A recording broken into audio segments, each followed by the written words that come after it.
I want to say thank you to you and staff and advocates. I'm here to present AB 1876, the Fair Care for All Act, that would codify federal non-discrimination protections to ensure that no individual is excluded from healthcare coverage or services based on a protected class. And I'll note that this is a priority bill of the LGBT caucus and sponsored by Equality California, and I'm very honored to carry this bill today.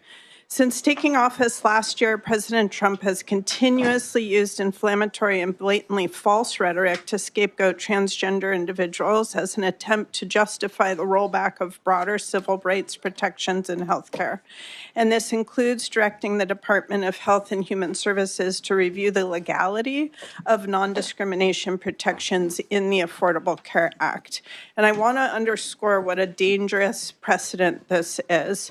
By framing these protections as controversial in the context of gender-affirming care, this administration is opening the door to weakening safeguards against discrimination for all communities, including discrimination based on race, national origin, color, age, disability, or sex. And so you'll hear from witnesses today, both speaking up for the LGBT community, but also speaking up for people with disabilities.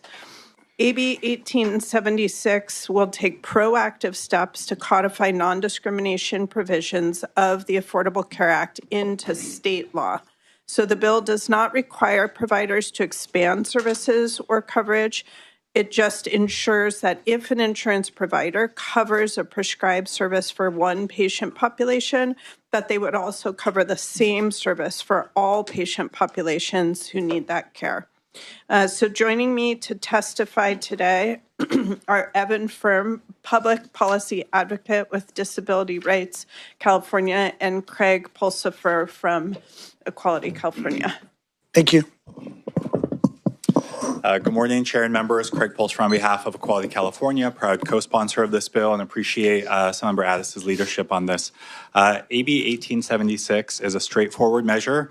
It ensures that all Californians can continue to access health care free from discrimination by codifying Section 1557 non-discrimination standards into state law. While California has some of the strongest protections in the nation, this builds on that foundation by clarifying and strengthening those protections at a time when federal protections are being rolled back.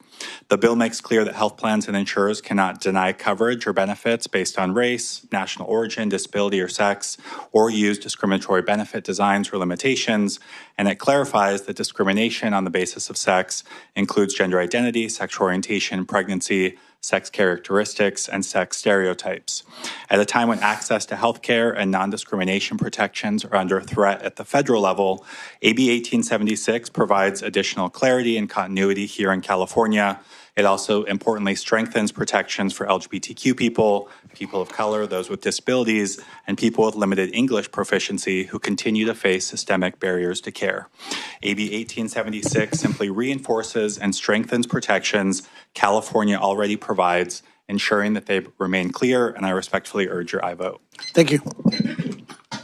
Good morning, Chair Kalra and members. I'm Evan Fern, Public Policy Advocate with Disability Rights California, in support of AB 1876. This bill protects people with disabilities and other protected classes from being denied healthcare coverage on the basis of their protected class. Medical care for many disabilities can be prohibitively expensive. Insurance coverage for this care allows more people with disabilities to afford the care they need to live comfortably. And in many cases, they rely on this coverage to survive.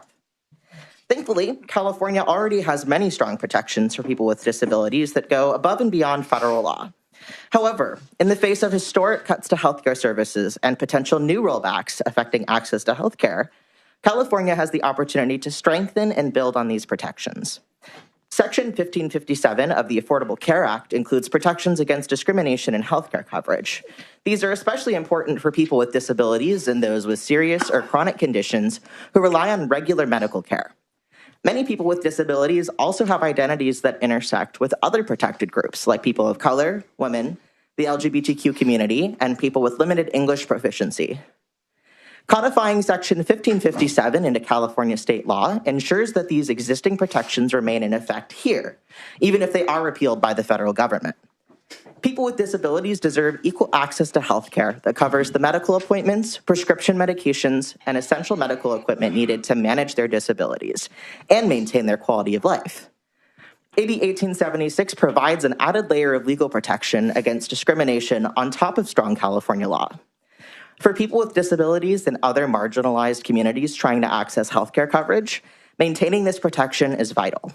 Thank you, and I respectfully ask for your aye vote on AB 1876. Thank you. Is there anyone else here in support of AB 1876? Lizzie Guansona here on behalf of the California State Association of Psychiatrists in support. Thank you.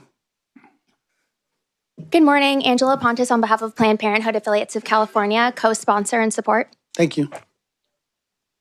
Katie Van Dynes with Health Access California in support. Thank you. Thank you. Martin Radosevich on behalf of Reproductive Freedom for All California in support. Thank you. Kevin Guzman with the California Medical Association in support. Thank you. Symphony Barbie on behalf of the ACLU California Action in support. Thank you. Thank you. Is there anyone here in opposition to 1876? Good morning. My name is Jamie Reed. I hold a Master's of Science in Clinical Research Management, and I run a national lesbian and gay organization advocating for evidence-based medicine. I am a lesbian. I worked in a pediatric gender center for nearly 5 years. What this bill does technically is not what it claims to do rhetorically, which is why my LGB organization is in opposition. Through a series of laws, regulations, and agency guidelines from SB 855 in 2020 through the Insurance Commissioner's 2025 rules and the Attorney General's own guidance, California has progressively embedded an organization called WPATH as the operative standard for what insurers must cover for gender interventions, culminating in a mandate to cover all services identified in WPATH standards of care. Whatever WPATH publishes is now going to become automatically California's coverage standard. The question today is whether you will lock that into statute. Right now, this structure exists as a regulatory level. A future insurance commissioner could revise it. There is a mechanism, imperfect but real, by which California could respond if the evidence changes. AB 1876 is removing that mechanism by moving the mandate into a health and service code and insurance code, where it would require a legislative vote to undo. WPATH does not build its standards through systematic evidentiary review. They are built on a process called the Delphi process, which is a polling method in which a selected group of insiders vote on whether they agree with a statement. 75% agreement becomes a clinical recommendation. That is not evidence-based medicine. That is a popularity contest. In part, we are opposed to this because the guidelines that WPATH holds up harms gender nonconforming LGB individuals. This is the organization you are being asked to enshrine into statute. Here's what that looks like in practice. There is an emerging procedure in gender, which means injecting testosterone directly into the vocal cords of trans-identified women to deepen their voices. Under AB 1876, WPATH insiders would make that a covered benefit in California with no action required by this body. Thank you. Good morning. Yeah. Oh, sorry. Go ahead. I didn't see the microphone there, but I can hear it. Can you hear me? Yeah, I can hear you. Good morning. Charlotte Johnson, our duty. My son irreversibly damaged his body when doctors convinced him he could become a woman. I watched his destruction in real time. This bill will force the doctors who did this to repeat that harm. The analysis states that it is a modest change to existing law. I have tracked bills and heard that deceptive claim before. In '98, gender identity entered the criminal code. Modest change, they said. In '99, gender sneaks into the education code. Just clarifying, they said. And then we lost female-only school bathrooms. In 2005, female-only public accommodations were eliminated. By 2013, girls no longer have female-only sports. Nothing to see here, just aligning statutes. By 21, self-ID reaches prisons, women's prisons. Fully intact male rapists are housed in locked cells with women. Every time, just codifying existing protections. Every time, opponents were dismissed as confused or hysterical. Every time the bill passed, the law expanded far beyond what was promised. If this bill changes almost nothing, why are so many pro-trans organizations supporting it? Your own analysis warns that this bill could provoke federal retaliation and produce court rulings that end up working against the intent to keep funding the butchering of humans. The analysis is correct, and we are helping to ensure that happens. Women and kids should not have to absorb the collateral damage of bad bills while taxpayers foot the bills for expensive court battles. Taxpayers are now paying $4.5 million for Attorney General Bonta's disgusting desire to keep parents in the dark about their children's gender struggles. Thank you. Is there anybody else here in opposition to AB 1876?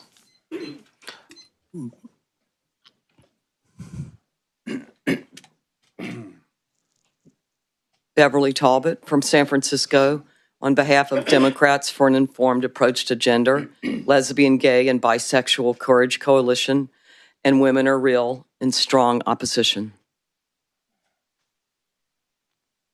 Meg Madden on behalf of CAUSE, Californians United for Sex-Based Evidence in Policy and Law, and of Women Are Real in opposition. Jenny Poyer-Ackerman, Contra Costa County. I'm on the board of Democrats for an Informed Approach to Gender, which strongly opposes. Thank you. Bring it back to committee. Assembly Member Zbur. First of all, I want to thank you for bringing this and thank Equality California and Disability Rights and Planned Parenthood for sponsoring the bill. I think it's really important. I'd love to be added as a co-author. The healthcare of the LGBTQ community is under attack right now. That is one of the key things that this federal administration is doing, targeting our community and targeting in such a cruel way to eliminate the healthcare coverage that we all need. So I just want to thank you for your allyship and for bringing this bill, and would love to be a co-author. Absolutely. Thank you. And is that a motion? And I'd love to. Second. And a second. Any other questions or comments? Well, yes, I also want to thank you for bringing this bill forward. And it does go to an underlying aspect of our healthcare industry of insurance companies making decisions as to what's medically necessary as opposed to the doctors that provide the direct care. I have a much broader perspective on that beyond just this bill, but it certainly, as it applies to this legislation, I support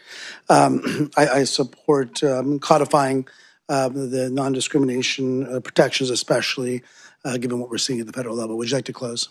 Just respectfully ask for your aye vote. Thank you. Motions do pass to appropriations. Kalra? Aye. Kalra, aye. Macedo. Bauer-Kahan. Bryan. Connolly? Aye. Connolly, aye. Dixon? Dixon, no. Harabedian? Pacheco? Aye. Pacheco, aye. Papan? Sanchez? Stefani? Aye. Stefani, aye. Zbur? Aye. Zbur, aye. We'll place that bill on call.